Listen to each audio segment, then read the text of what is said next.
My name's Erik Sauer. I grew up outside of Philadelphia in a little town called Swarthmore, Pennsylvania. Went to the University of Delaware and then spent about 8 years living in Denver. I am married with 2 kids. I have a 6-year-old named Ian and a 2-year-old named Joseph, and I've been married for 11 years to my wife, Lisa. I was diagnosed with leukemia on May 12, 2008. Normal protocol is for folks to be hospitalized immediately and start that chemotherapy. If you happened to have seen my wife on May 12th, you would have seen she was about 9.5 months pregnant, due any day. So the doctors at Johns Hopkins said, why don't you go home, have your baby, and come back and we'll start chemotherapy then. Thankfully, they gave me that opportunity. So we had our second son born on May 20th. And then on May 27th, 2008, I was admitted to Johns Hopkins, where I began my first round of chemotherapy.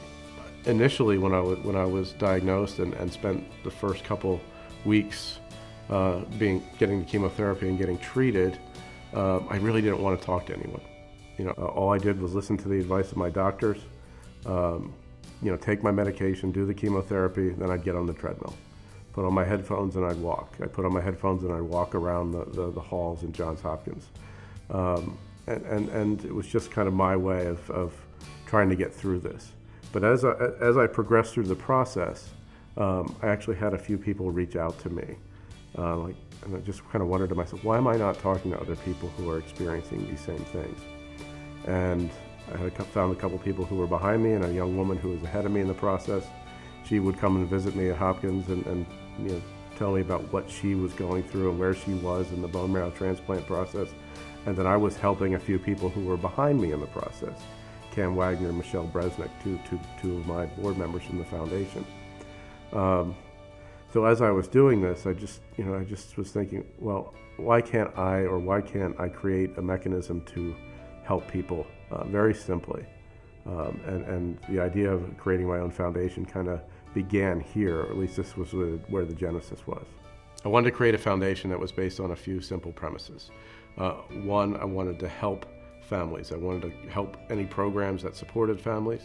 I wanted to fund cancer research. And then lastly, and very simply, was bone marrow donors. Educating people to become bone marrow donors, to register to be bone marrow donors. When I was hospitalized, so many people helped me. They helped me very simply. They visited me. They provided food for my family. For me, I want to be able to give back. I'm one of the lucky people that survived a very dangerous disease. And I feel like I can help people now by sharing my experience with them. So by doing so, I feel like I'm a hero, hopefully, to them, and they can inspire me by continuing their fight.